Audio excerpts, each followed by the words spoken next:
homeowners get sold on a lot of things from marketing perspectives on how to, keep their home healthy, these allergen reduction filters or doing this or that, or duct cleaning, things like that. Can you speak to that a little bit? I can. And I would love to, because there's a lot of placebos and a lot of silver bullets that promise things that they just can't deliver. Right. And once again, this is where we get back into the HVAC system being a myriad of components that all have to work together. They have to be in sync with one another for a customer to get, and a homeowner to get what they really expect and intend to get, right, for what their money, what they're investing.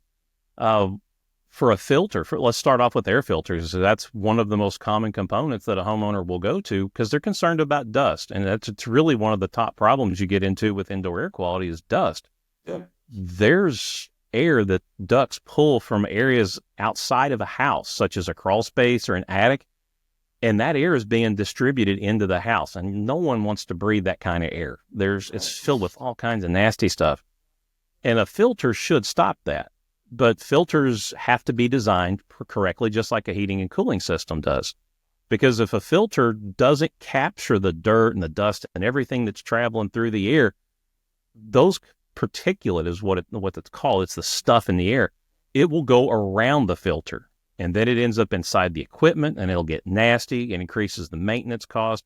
It reduces the longevity of the equipment, so you'll end up with a lot of extra maintenance costs that you shouldn't have. Right. All kinds of even problems that many contractors aren't aware of, such as a stopped up drain. Many homeowners have had drains that are stopped up, and one of the symptoms of that, you get up with all this condensate that flows out. But a lot of the garbage that blocks up a drain line comes from improper and inadequate filtration. Yeah. So if a filter is, I've seen that a lot even in my own rental properties in the past. They won't change the filter often enough or whatever. And then all of a sudden you get a call about the air conditioner not working right because the drain's plugged and, their little switch is saying, well, I'm not going to operate because the pan's full of water. So it's like simple things, right?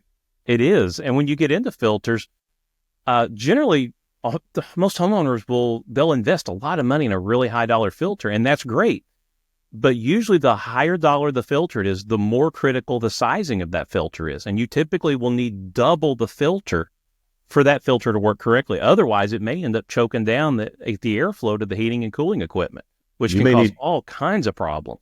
Yeah, you may need double the filter size. You may need double the filter or the return duct size just to pull enough air back to the system, right? Yes. Yeah, so think of it as running a marathon, breathing through a straw. That's what your heating and cooling equipment's trying to do if the filter isn't sized correctly. Right. Yeah, I like to give the analogy of trying to snorkel in the ocean with a straw instead of a snorkeling. Right. You're going to suffocate pretty quickly. You're not going to get the amount of air that you need.